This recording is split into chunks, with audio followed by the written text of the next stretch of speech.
आप सभी को स्नेह भरा नमस्कार। हिंदू पंचांग में बताए गए सभी महीनों का अपना अपना महत्व होता है। इन्हीं में से एक महीना होता है आषाढ़ मास का, जो जल्द ही शुरू होने जा रहा है।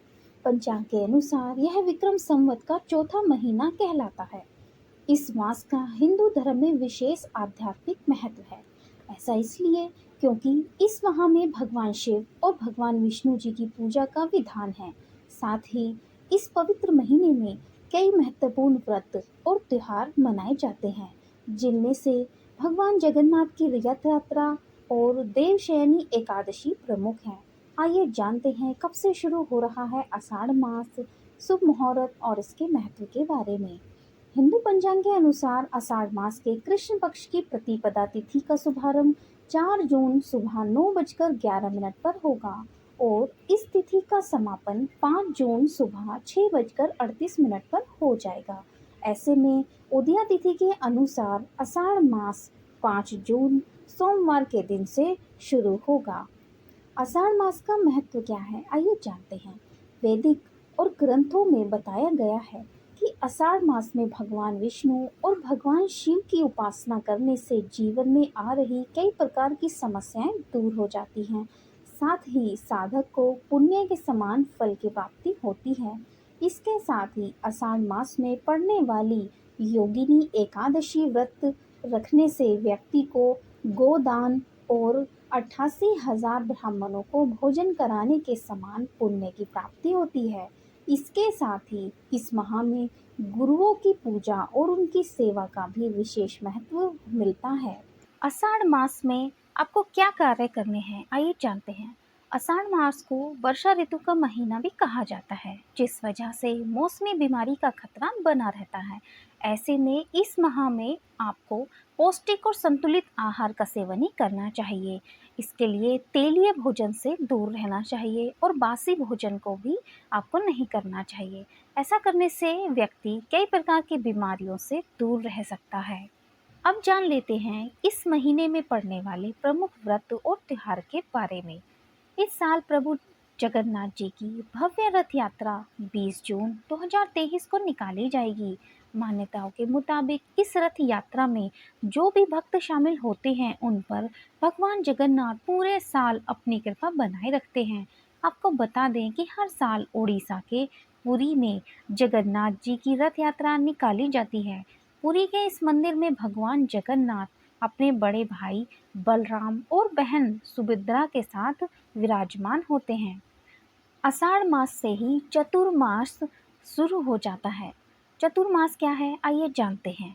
आषाढ़ मास की एकादशी से लेकर कार्तिक मास की एकादशी तक चतुर्मास कहते हैं। इन 4 महीने विष्णु जी क्षीर सागर की अनंत सैया पर शयन करते हैं। इस वजह से इस दौरान कोई भी मांगलिक और शुभ कार्य नहीं किए जाते। हिंदू पंचांग के मुताबिक देवशयनी एकादशी 29 जून 2023 से शुरू हो रहा है, जो कि 23 नवंबर 2023 को समाप्त हो जाएगा। जब तक चतुर्मास का समय रहता है, यानी इन 4 महीनों का समय जब तक रहता है, तब तक कोई भी शुभ और मांगलिक कार्य पूरी तरह से वर्जित होते हैं।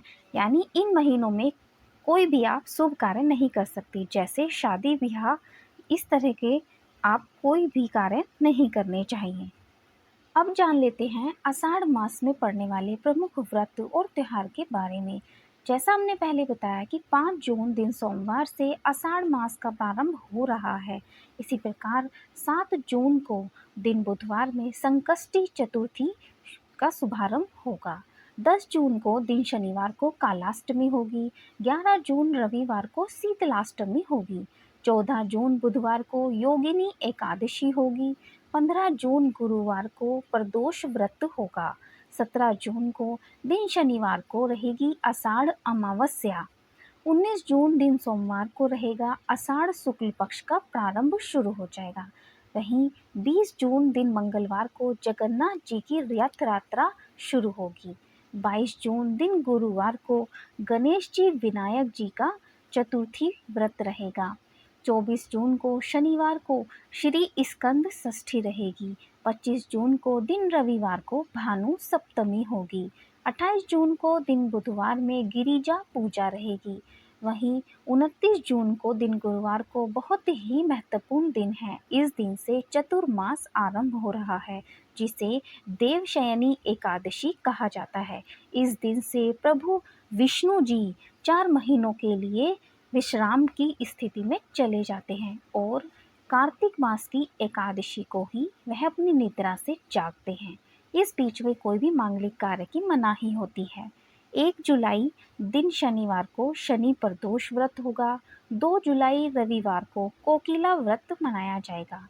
3 जुलाई दिन सोमवार को होगा आषाढ़ मास का समापन।